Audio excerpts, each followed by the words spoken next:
Anansi and the Turtle. The ancient people of Africa didn't leave any mummies or clay tablets behind them, but they did leave stories passed down from person to person. Anansi the spider is a favorite character of African storytellers.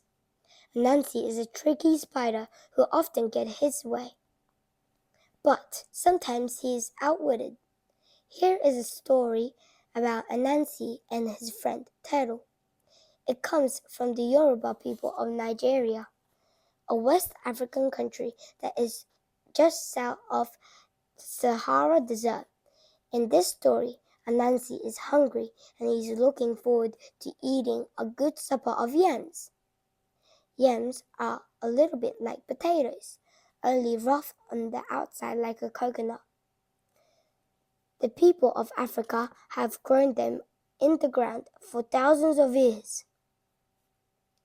Anansi the spider was hungry. He had dug some of the fattest yams ever out of his garden and had baked them carefully in his clay oven. Now they are ready to come out. The yams smelled wonderful and he couldn't wait to dig in. But just as he was sitting down to his meal, along wandered Turtle. Now, Anansi and Turtle were friends. But when Anansi looked at his yams and then looked at Turtle, he thought, there are just enough yams for me. If Turtle eats half them, I'll still be hungry. Oh, Anansi, Turtle said, how wonderful those yams smell. It has taken me all day to crawl over to your house for a visit, and I haven't eaten my lunch or supper. Please share your yams with me. Now, in Africa, it is the custom to share your meal with any visitor who asked. So Anansi couldn't say no. He said grumpily, I would be happy to share my yams with you, Turtle. Have a seat. Help yourself. Turtle sat down and reached for the fattest yam, but as soon as he was about to touch it, Anansi shouted, Stop! Are you going to eat with those filthy flippers? Really, Turtle, don't you think you should wash off first? Now Turtle had been crawling all day. He was dirty and sandy and hadn't come across any water, but he looked at his flippers. They certainly were dirty. Where should I wash? He said. Go wash in the river. Anansi said, it's only half a mile away.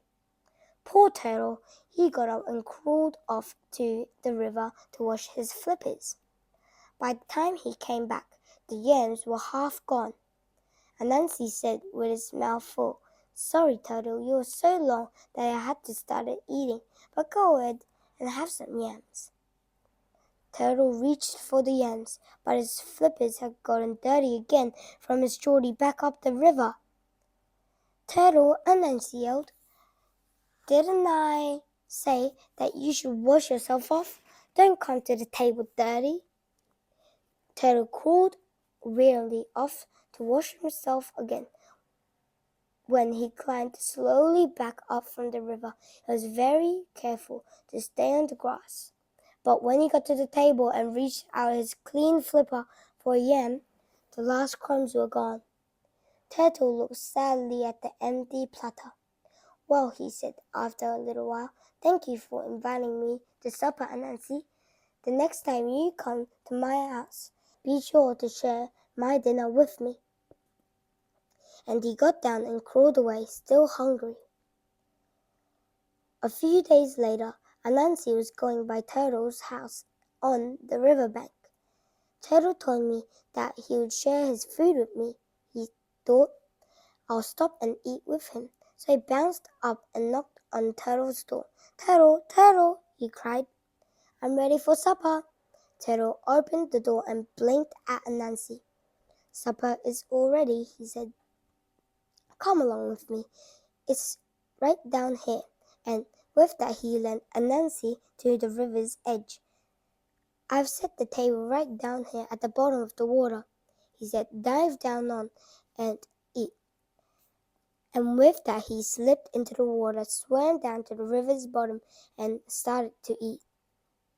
Anansi ran back and forth on the bank. First, he tried jumping into the water, but he was so light that he floated on the top. He tried to swim down.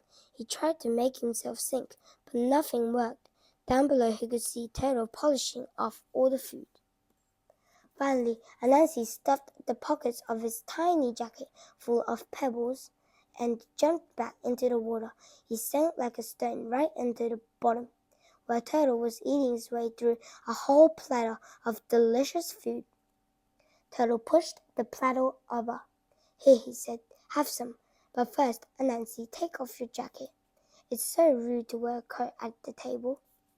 Anansi took off his jacket, and soon as it was off his shoulders, he popped right back up to the surface of the water. When he stuck his head underwater, he could just see Turtle finishing off the very last morsel of food. "Thank you for supper, Turtle," he said gloomily, and he swam back to the riverbank, wet and hungry. Moral: if you try to be too smart, you might find that someone else outsmarted you instead.